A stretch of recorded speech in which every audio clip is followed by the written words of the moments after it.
Hey, welcome everyone. In this video, I'll be discussing why the ending to Infamous 1 wasn't that well written. Before we continue any further, it should be obvious, but I want to mention this anyway. This video will contain heavy spoilers for Infamous 1 video game.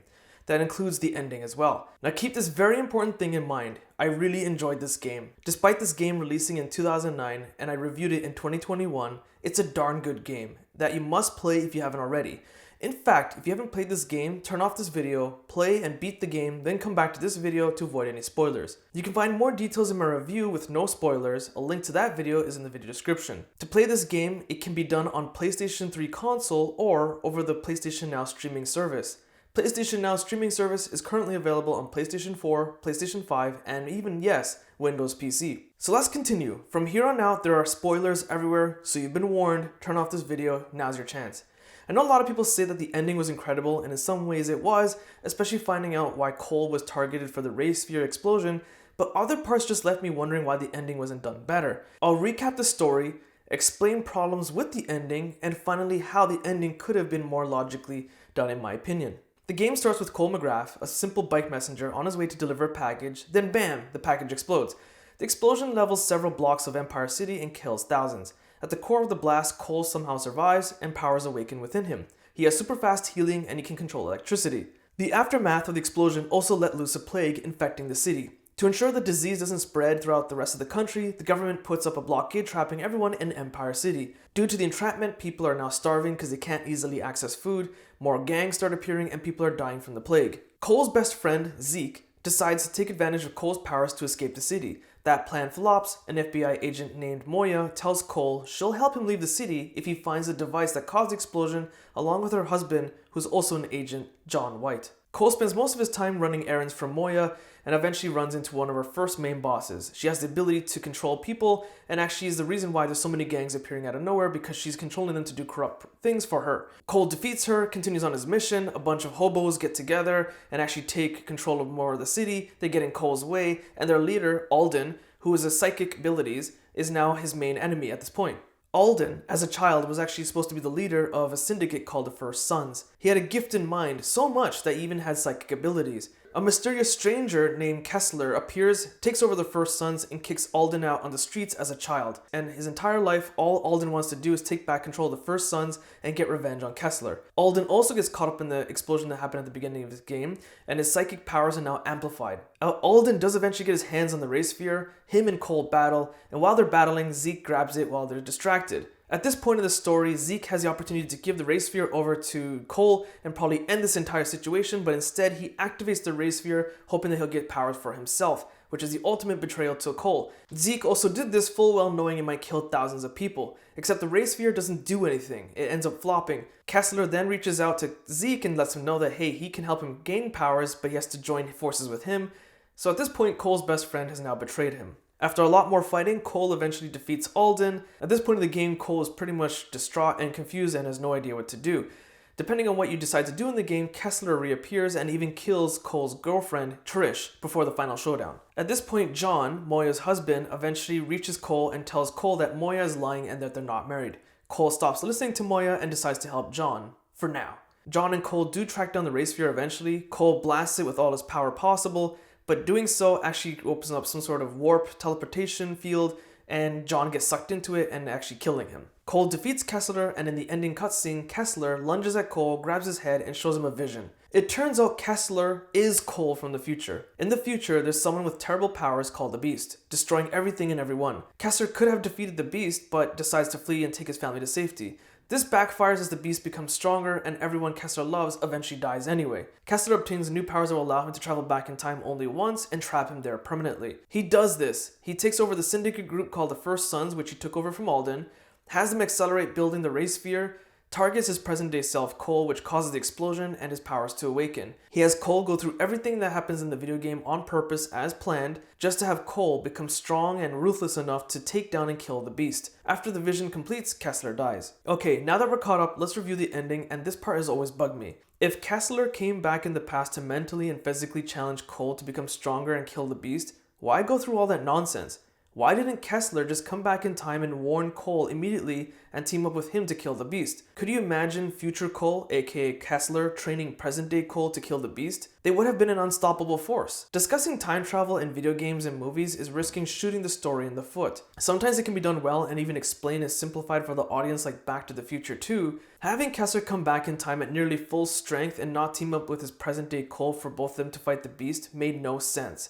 What if during the infamous story Cole tripped over a dog in a gun battle and was shot to death? What if during the explosion at the beginning of the game a building falls apart and half of the building comes falling on Cole?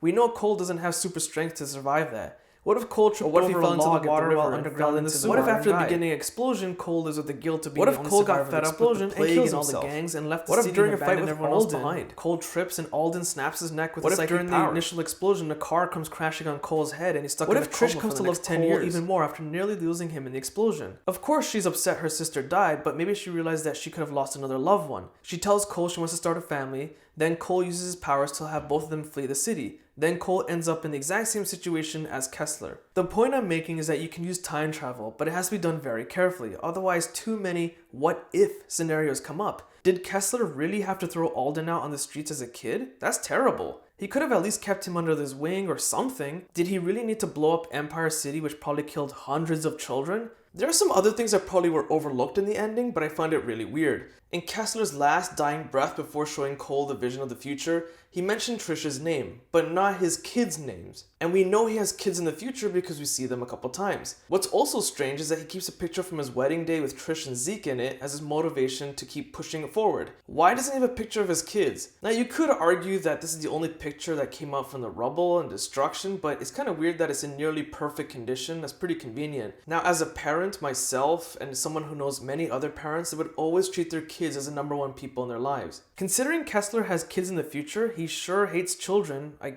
guess, even though he kind of escaped with his own children in the future, which leads to the next bizarre thing in the ending cutscene after Kessler arrives in the past. And accelerated the Ray Sphere's development. Decades spent plotting the blast. Wait, hold on a second. Kessler arrived decades before the events of the game. This is confirmed because in another cutscene we see him kicking Alden out of the First Sons as a child. In the infamous game, Alden is an old man. This means Kessler arrived so far in the past that any small action he could have taken would have a ripple effect on the entire timeline, which means Cole might never have been born. I mean, think about it. Kessler controls the entire First Sons syndicate. What if one of them was on their way home to the grocery store to meet their family and bumps into someone who bumps into someone who bumps into someone and eventually has some sort of different interaction with Cole's parents? Heck, Cole's parents might not have even met each other and Cole might not have ever been born. Once Kessler arrived in the past, he changed all of known reality. He cannot know what was expected in this timeline, but that's how the ending was written anyway. So that's my big gripe with the ending of Infamous 1. You're probably thinking going into too much detail, but once you think about it for a few seconds, you start to realize that the whole time travel thing just made no sense the way it was written. Don't get me wrong, it's still a fantastic game. Don't believe me? Go check out my review video, link to that is in the video description. What would have made more sense is Kessler coming back in time just like in Infamous 1, but with limited amount of power because time travel has weakened him. Instead of arriving decades before Cole is born, he arrives just close to when he's born or just after. In his weakened state, he could use some of his last remaining power to kick out Alden of the First Sons, even when Alden's an adult. He then goes directly to Cole and shows him a vision of the Beast. In the vision, Kessler wanted to obtain more power to fight supervillains, so he tried to activate a Ray Sphere on himself, but didn't realize the blast would kill thousands and he mistakenly killed Trish and Zeke. And then shortly after, the Beast appears and starts killing millions, which then forces Kessler to travel back in time. And at this point, Kessler helps Cole unlock his powers by imprisoning sacrifices underground or something. No children included this time. Cole activates the Ray Sphere, not knowing people underground are about to be killed for Cole to obtain powers. Remember, people killed by the Ray Sphere have their energy sent to the survivors to unlock their powers. Having the sacrifices underground might also prevent the Ray Sphere disease from spreading. During his training with Kessler, other supervillains appear, and Kessler tells Cole in order to defeat the Beast, he must be able to defeat these other villains, thus setting the premise for the first game. An ending twist could have been that Cole finds out Kessler sacrificed many people during the Ray Sphere activation for Cole to obtain powers. This causes Cole to snap on Kessler and tell him he won't help him anymore. Kessler gets fed up, grabs the secondary Ray Sphere and tries to absorb Cole's powers. The altercation ends up overcharging the Ray Sphere, and Zeke jumps in trying to save Cole. An explosion occurs, killing Kessler and blasting Zeke across town, and Zeke is turned into the Beast. Yup, that's the twist that could have been Zeke is the beast. Kessler's race fear in the future doesn't kill Zeke, he didn't realize that it transforms Zeke into the beast, a being with no logic nor reason, just a monstrous being with destructive power. With Kessler dead, Cole won't learn how to time travel and prevent all this from happening again.